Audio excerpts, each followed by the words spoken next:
So Unit 4, Activity 7 is nutrition.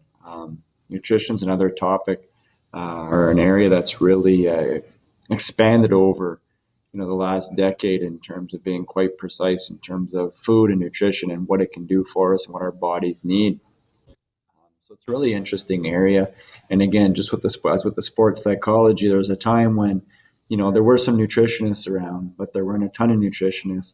And again, now that pro athletes are making so much money and teams have invested so much money in them, they're hiring nutritionists, right? So, for example, the Toronto Maple Leafs, they have a nutritionist come in, and that nutritionist works with all their players, but especially their rookies who are just coming in terms of making them aware of what they should be eating and what they should be having before games and all those different types of things. So I guess one of the advantages or positives, of pro athletes making exorbitant amounts of money is it has resulted in many more jobs in sort of service industries that are able to go provide support for those athletes that they can try to achieve and perform at a maximum level on a daily basis.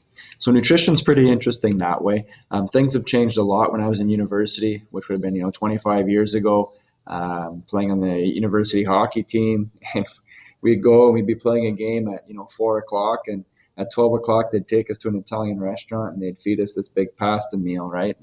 And now we know that eating pasta basically makes you tired because the whole process of the carbohydrates and all the different macro micro type nutrients that all get broken down. The body's response is actually to feel tired and sleepy. That's what we were doing before a game, but that's what was thought to be done.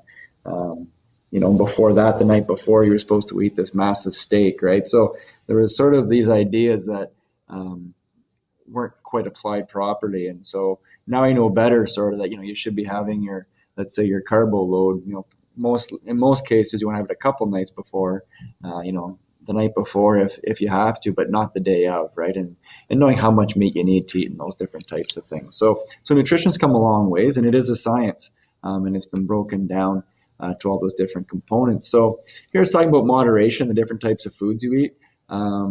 This is going to take a look at some of the unhealthy foods that you probably are aware of, but then maybe some unhealthy foods that you're not aware of. And so watch these couple of videos, and then you can respond to the question right here with your reactions. Then we're going to look at sort of keeping track, and so looking at food counts. So you're going to think about your daily intake for 3 days, what that would normally look like. You can create a chart or use the one below to record what you eat for a normal 3-day period, and then split your day into breakfast, lunch, dinner, and snacks.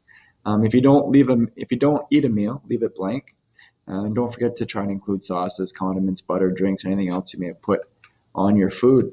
So here's a table right here that you can sort of use to record all of that information. Again, food variety means eating a wide variety of foods from each of the 4 food groups and the amount recommended. This is Canada's food guide right here. It's constantly changing now as well. We're actually moving away from 4 food groups.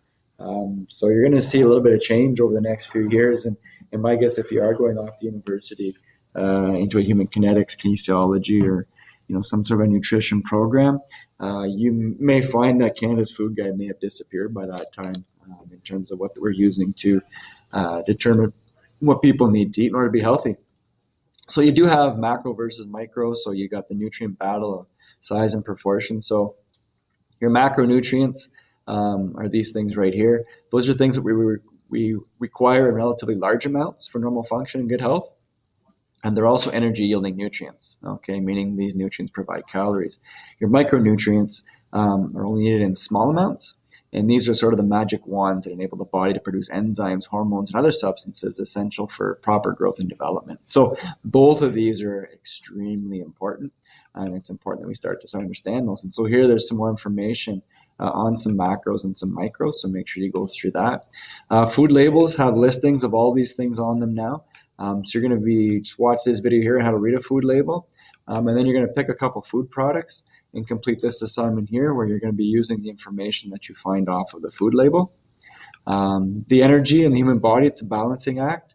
So your energy storage needs to equal energy in minus energy out. And so that's what's sort of there.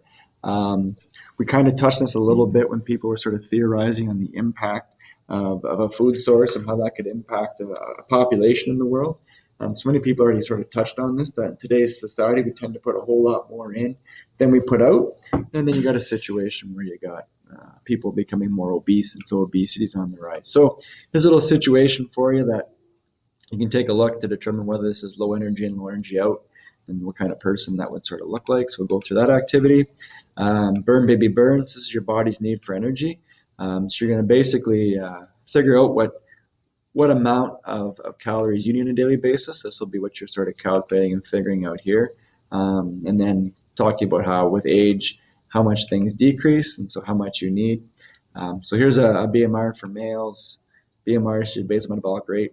Okay, so this is what's used to calculate these different types of things, which are going to help to sort of give you an idea of what your caloric need would be. So you'll use this information, these mathematical equations to calculate that for yourself.